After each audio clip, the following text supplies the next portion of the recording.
Hello everyone, welcome to our channel current an affairs. तो सबसे पहले हैप्पी न्यू ईयर सभी को। नया साल 2024 आपकी जिंदगी में ढेर सारी खुशियां लेकर आए और आप सब स्वस्थ रहें ताकि इससे भी ज्यादा मन लगाकर पढ़ सकें। तो सबसे पहले हम रोज की तरह कल के करंट अफेयर का क्विक रिवीजन लेंगे। कल का पहला क्वेश्चन था CISF यानी कि सेंट्रल इंडस्ट्री सिक्योरिटी फोर्सेस की पहली महिला प्रमुख कौन बनी। Very very important. तो ये बन गई नीना सिंह और ये राजस्थान कैडर की IPS ऑफिसर थी पहले। और अभी अभी ITBP के भी नए महानिदेशक बन गए हैं, राहुल रासगोत्रा। और आपको एक याद रखना CRPF, तो CRPF के नए महानिदेशक बन गए हैं अनीश दयाल सिंह। और ये अनीश दयाल सिंह पहले ITBP के महानिदेशक थे, अब बन गए हैं CRPF के। किस देश ने हाल ही में उन्नत रॉकेट प्रणाली फतेह 2 का परीक्षण किया है। तो ये किया पाकिस्तान ने। और पाकिस्तान की कुछ एक और मिसाइल याद रखनी है आपको, जैसे कि अलाबेल, बाबर, शाहीन और गोरी। तो ये मिसाइल भी टेस्टिंग की थी पाकिस्तान ने। हाल ही में कौन सा क्रिकेटर जगन मोहन रेड्डी की पार्टी में शामिल हुआ। तो ये हुआ अंबाती रायडू। और जगन मोहन रेड्डी की पार्टी का नाम है YSR कांग्रेस, यानी कि युवा श्रमिक रायतू कांग्रेस पार्टी, जो बनी थी 2011 में। और अभी इसके प्रेसिडेंट है जगन मोहन रेड्डी। तो आंसर है अंबाती रायडू। कौन सा राज्य देश की पेट्रोकेमिकल कैपिटल के रूप में उभरा है। तो भारत का पेट्रोकेमिकल कैपिटल यानी कि राजधानी बन गया गुजरात राज्य है। और यहाँ पे 3 रिफाइनरी है मेनली। एक है गुजरात रिफाइनरी, एक है वाडीनार और एक है जामनगर रिफाइनरी। गुजरात रिफाइनरी को ओन करता है IOCL यानी कि इंडियन ऑयल कॉरपोरेशन लिमिटेड। और जामनगर रिफाइनरी को ओन करता है रिलायंस इंडस्ट्री, जिसके चेयरमैन है मुकेश अंबानी। और हमारे पेट्रोलियम और नेचुरल गैस मंत्री हैं हरदीप सिंह पुरी। मैत्री 2 स्टेशन जनवरी 2029 तक पूरा हो जाएगा। तो ये हम कहाँ लगा रहे हैं। तो ये लगा रहे हैं हम अंटार्कटिक में। और अंटार्कटिक में हमारे पहले 3 स्टेशन और हैं, दक्षिण गंगोत्री, मैत्री और भारती। दक्षिण गंगोत्री बंद हो चुका है, तो इसकी जगह लगा रहे हैं मैत्री 2। और इन स्टेशंस को कौन हैंडल करता है। तो उसका नाम है NCPOR यानी कि national centre for polar and ocean research, जिसका हेडक्वार्टर है गोवा में। और ये किसके अंडर काम करता है। तो ये काम करता है अर्थ साइंस मिनिस्ट्री के अंडर, यानी कि भू विज्ञान मंत्रालय के अंडर। और हमारे भू विज्ञान मंत्री कौन है। तो वो है Kiren Rijiju. 2023 FIDE world rapid championship open किसने जीती, जो समरकंद उज्बेकिस्तान में हुई थी। तो ये जीती मैग्नस कार्लसन ने। और इनका संबंध है नॉर्वे से। और आपको एक और बात याद रखनी है, जो ये वर्ल्ड रैपिड चैंपियनशिप हुई थी महिला वर्ग में यानी कि वुमेन कैटेगरी में, तो उसमें रजत पदक यानी कि सिल्वर मेडल मिला था भारत की कोनेरू हम्पी को। कोनेरू हम्पी। और इनका संबंध है आंध्र प्रदेश से। तो ये भी आपको याद रखना है। झारखंड हाईकोर्ट के कार्यवाहक मुख्य न्यायाधीश के रूप में कौन नियुक्त हुए। तो आंसर है जस्टिस चंद्रशेखर। और झारखंड के CM है हेमंत सोरेन। पार्टी है झारखंड मुक्ति मोर्चा। और यहाँ पे राज्यपाल है CP राधाकृष्णन।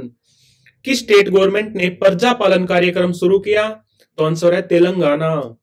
और यहाँ पे मुख्यमंत्री हैं रेवंत रेड्डी, पार्टी है कांग्रेस। और यहाँ पे राज्यपाल है तमिल साई सुंदर राजन।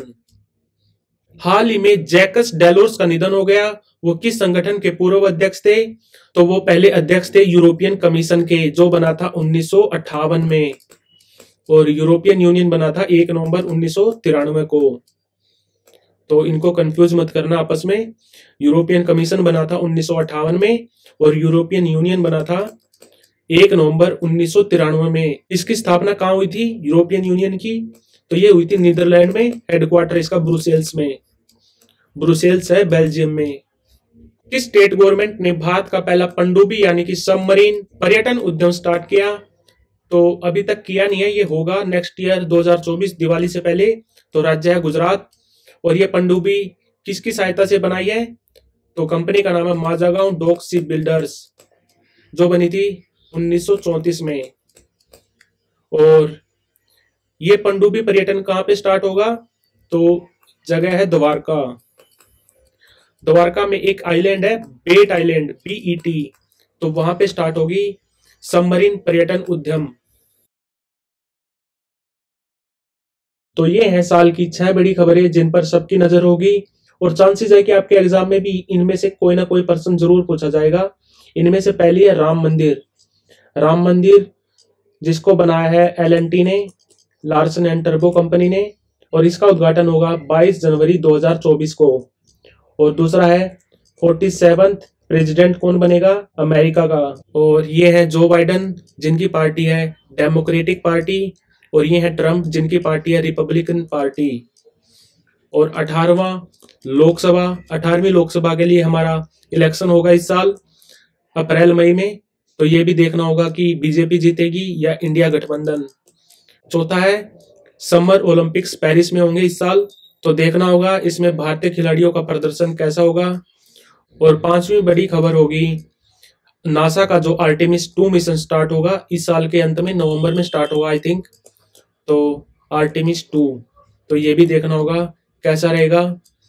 और 6th है जो अभी युद्ध चल रहे हैं तो उनका भविष्य क्या होगा। एक तो इजराइल और हमास का युद्ध चल रहा है जो स्टार्ट हुआ था 6 अक्टूबर 2023 को, और एक चल रहा अभी यूक्रेन और रशिया का, आप सभी को पता है। तो देखना होगा इनका भविष्य क्या होता है, ये बंद होते हैं या नहीं। तो ये मेन खबरें हैं, और आपके लिए मेन क्यों है, क्योंकि इनमें से एग्जाम में कोई ना कोई क्वेश्चन जरूर आएगा, तो इन पर भी आपकी पूरी पकड़ होनी चाहिए। तो बढ़ते हैं आज की वीडियो यानी कि साल की पहली वीडियो की तरफ। आज का पहला क्वेश्चन है, हाल ही में चीन का नया रक्षा मंत्री कौन बना है। तो चीन के पहले रक्षा मंत्री थे ली सांगफू, तो इनकी जगह बन गए हैं अभी डोंग जुन। और चीन की आर्मी को बोलते हैं PLA यानी कि पीपल्स लिबरेशन आर्मी, और ये दुनिया की सबसे बड़ी आर्मी है। दूसरे नंबर पर है इंडिया की आर्मी, पहले नंबर पर है चाइना की। और चाइना के सारे डिसीजन कौन लेता है, तो वहां पे एक पोलिट ब्यूरो है। पोलिट ब्यूरो एक संगठन बना रखा उन्होंने जिसमें 25 मेंबर है। तो चीन के सारे डिसीजन पोलिट ब्यूरो लेता है। और जैसा कि आपको पता है चाइना एक सिंगल पार्टी कंट्री है, और वहां पे कौन सी पार्टी है, तो पार्टी का नाम है चाइनीज कम्युनिस्ट पार्टी जो बनी थी 1921 में। और प्रेसिडेंट है यहाँ पे शी जिनपिंग, और प्रीमियर हैं ली कियांग। तो चीन के नए रक्षा मंत्री बने हैं डोंग जुन। हाल ही में डॉक्टर सवीरा प्रकाश किस देश का आम चुनाव लड़ने वाली पहली हिंदू महिला बनी है। तो डॉक्टर सवीरा प्रकाश का संबंध है पाकिस्तान से, और ये चुनाव लड़ेंगी बुनेर डिस्ट्रिक्ट है पाकिस्तान में, खैबर पख्तूनख्वा में, तो यहां से लड़ेंगी डॉक्टर सवीरा प्रकाश इलेक्शन। और इनको किस पार्टी ने टिकट दिया है, तो पार्टी का नाम है PPP, पाकिस्तान पीपल्स पार्टी, और इस पार्टी के हेड है बिलावल भुट्टो। और बिलावल भुट्टो पुत्र हैं बेनजीर भुट्टो और आसिफ अली जरदारी के। आसिफ अली जरदारी जो पहले प्रेसिडेंट थे पाकिस्तान के, और बेनजीर भुट्टो पहले PM थी पाकिस्तान की। तो पाकिस्तान में पहली हिंदू महिला बन गई है डॉक्टर सवीरा प्रकाश जो चुनाव लड़ेंगी, तो आंसर है पाकिस्तान। हाल ही में किसे मैन ऑफ ईयर 2023 से सम्मानित किया गया है, तो आंसर है मिस्टर LP हेमनाथ के श्रीनिवासुलु, और ये अभी अभी डायरेक्टर बने हैं Latin America and Caribbean trade council के।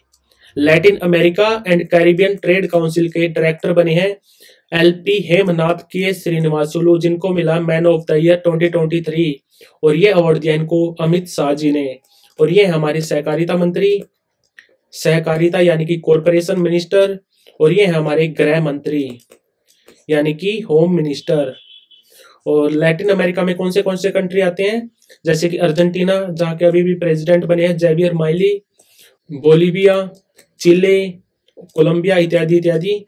और कैरिबियन कंट्रीज में आते हैं जैसे Puerto Rico, Cuba, Dominican Republic इत्यादि। लैटिन अमेरिका और कैरिबियन ट्रेड काउंसिल के डायरेक्टर हैं LP हेमनाथ श्रीनिवासुलु, तो इनको मिला है man of the year 2023।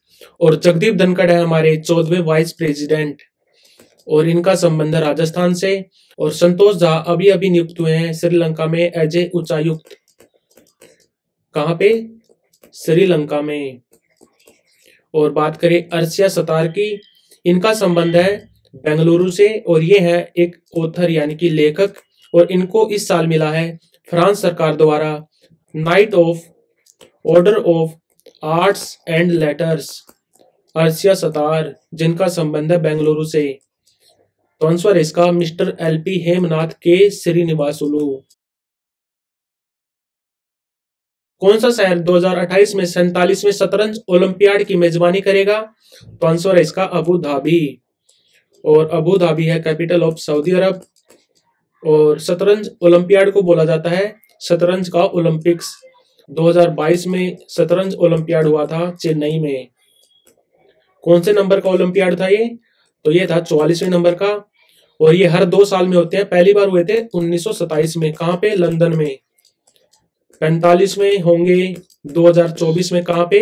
Budapest में। बुडापेस्ट है कैपिटल ऑफ हंगरी। और 2026 में होंगे 46वें शतरंज ओलंपियाड। कहाँ पे? ये होंगे ताशकंद कैपिटल ऑफ उज्बेकिस्तान।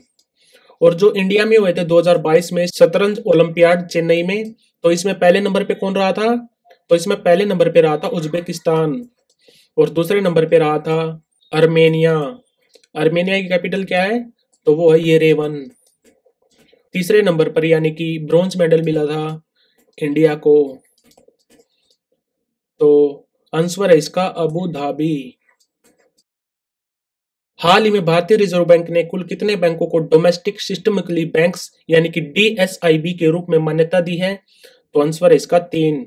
और ये तीनों बैंक भारत के सबसे बड़े बैंक्स हैं। SBI, ICICI bank, HDFC bank. और इनको बोलते हैं टू बिग टू फेल, यानी कि अगर ये फेल हो गए तो भारत की अर्थव्यवस्था धराशायी हो जाएगी। और इन तीनों बैंकों के पास 2% जो भारत की जीडीपी है उससे ज्यादा एसेट्स हैं हर बैंक के पास। तो देख सकते हैं आप कितने जरूरी है भारतीय अर्थव्यवस्था के लिए। और अगर जैसे एसबीआई की बात करें, इसका राष्ट्रीयकरण हुआ था 1 जुलाई 1955 को। अभी चेयरमैन है दिनेश कुमार खरे। बात करें आईसीआईसीआई बैंक, ये बना था 1994 में। एचडीएफसी भी बना था 1994 में। और आईसीआईसी बैंक के अभी एमडी और सीईओ कौन है? तो वो है संदीप बख्शी। और एचडीएफसी यानी कि हाउसिंग डेवलपमेंट फाइनेंस कॉरपोरेशन, जो भारत का सबसे बड़ा प्राइवेट बैंक है, अभी इसके और एचडीएफसी बैंक के चेयरमैन कौन अभी? तो वो है अटानु चक्रवर्ती। और अभी एमडी और सीईओ कौन है इसके? तो एमडी और सीईओ है शशिधर जगदीशन। तो आंसर है इसका 3। और बात करें आरबीआई की, तो आरबीआई बना था 1 अप्रैल 1935 में। और इसका राष्ट्रीयकरण हुआ था 1 जनवरी 1949 को। और अभी इसके 25वें गवर्नर कौन है? तो 25वें गवर्नर ऑफ आरबीआई हैं शक्तिकांत दास, जिनका संबंध है उड़ीसा से। तो आंसर इसका 3। सुपर फास्ट यात्री ट्रेनों की एक नई श्रेणी का नाम क्या है, जिसको हाल ही में पीएम मोदी ने अयोध्या धाम रेलवे स्टेशन से हरी झंडी दिखाई? तो आंसर है इसका अमृत भारत एक्सप्रेस। ये है अमृत भारत एक्सप्रेस। और जैसा कि आपको पता है मोदी जी अयोध्या गए हुए हैं। यहाँ पे उन्होंने अयोध्या धाम रेलवे स्टेशन का उद्घाटन किया। और यहाँ से उन्होंने 8 ट्रेनों का उद्घाटन किया है। 6 तो है वंदे भारत और 2 है अमृत भारत। तो टोटल हो गई 8। और वंदे भारत और अमृत भारत कैसे अलग अलग हैं, इनमें क्या अंतर है? एक तो वंदे भारत है एसी ट्रेन और अमृत भारत है नॉन एसी ट्रेन जो अभी चलाई गई है। और वंदे भारत की मैक्सिमम स्पीड है 160 किलोमीटर प्रति घंटा और अमृत भारत की मैक्सिमम स्पीड है 130 किलोमीटर पर हावर। और बात करें इनके इंजन्स की, तो जो अमृत भारत के इंजन बने हैं, इंजन्स को बोलते हैं लोकोमोटिव।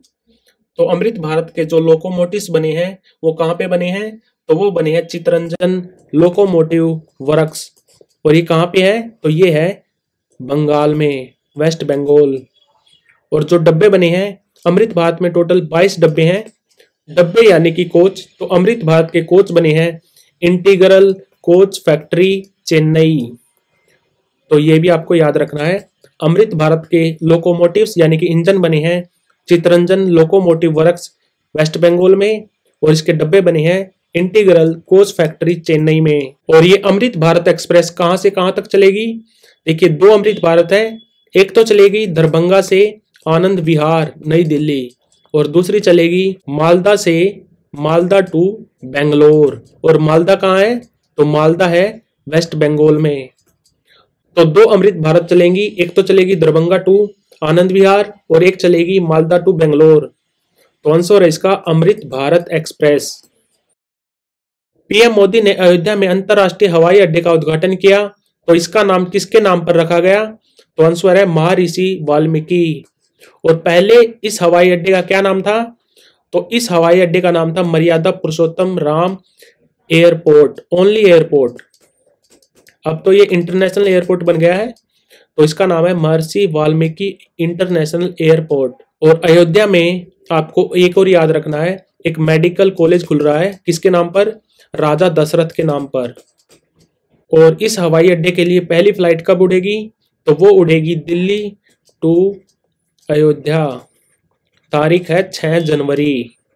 तो ये भी आपको याद रखनी है कि महर्षि वाल्मीकि अंतर्राष्ट्रीय हवाई अड्डे पर पहली फ्लाइट उड़ेगी 6 जनवरी को दिल्ली से अयोध्या। और इस हवाई अड्डे को किसने बनाया है? तो ये बनाया है AAI यानी कि एयरपोर्ट अथॉरिटी ऑफ इंडिया, जिसके चेयरमैन है संजीव कुमार। और जो रनवे बन रहा है उसकी लेंथ कितनी है? तो रनवे की लंबाई है 2200 मीटर, ये भी आपको याद रखना है। और जो राम मंदिर बन रहा है वो कौन सी शैली में बना है?